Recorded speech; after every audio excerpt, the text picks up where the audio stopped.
So I'm preparing the veggies for part of the ingredient for the bhajias. And bhajias is not viazi karai, guys. For the Kenyans who keep watching me.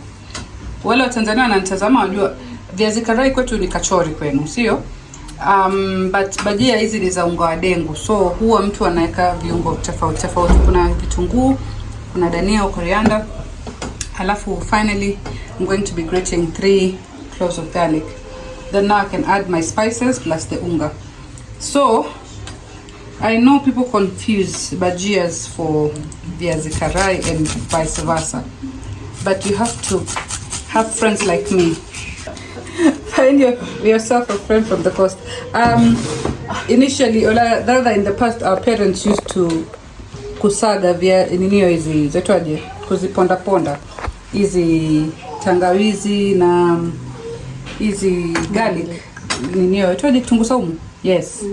But siku hizi tushakuwa watu.com, tushakuwa watu wafanya nini?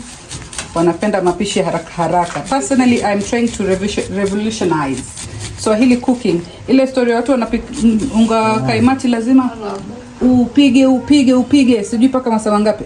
Now you can just use a whisk and just turn that thing up real quick. See, you still get minced garlic. Really easy, really fast.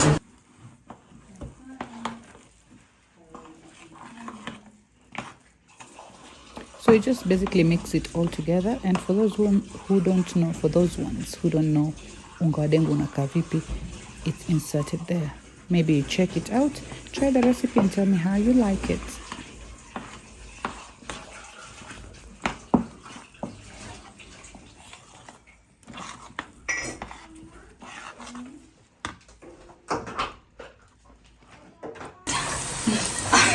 So yeah, we're actually done. I totally forgot to get the content when we were still mixing it, but then yeah, this is it. This is the last batch.